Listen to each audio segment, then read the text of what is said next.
A Garda placed a floral tribute at the Cordon in Creeslough at the start of a day which would bring confirmation of the names of those who had lost their lives in Friday's explosion.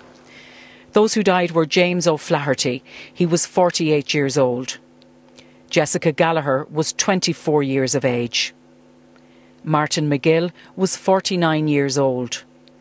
Catherine O'Donnell was 39 and her son, James Monaghan, was just 13. Hugh Kelly was aged 59. Martina Martin was 49 years old. Leona Harper was just 14 years of age.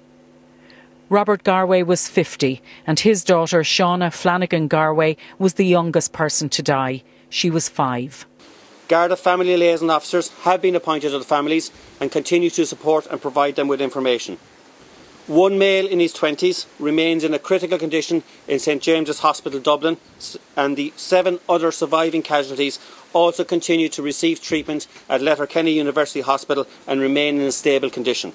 The stark shell of the building where the explosion happened remains cordoned off as Garda technical teams continue their investigation into the cause of the blast. Gas has been mentioned as one possibility, and obviously that'll be one of, I would expect, a number of courses of inquiry that the Gardaí will complete. And I think it's important not to just assume because there was a gas cylinder or storage tank at the location that was actually the root cause of it.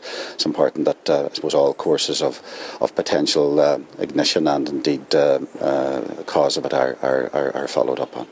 Pope Francis expressed his sadness at the terrible loss of life and destruction and told the Bishop of Rafo of his spiritual closeness to all of those who are suffering as Bishop McGuckian and the local community gathered again in St Mary's Church.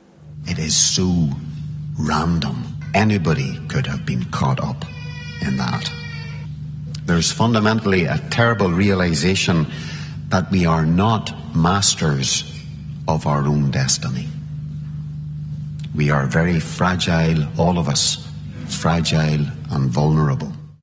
That vulnerability flickers now in 10 red candles in the church, one for each of those who died. Eileen Magner, RTE News, Creeslough, County Donegal.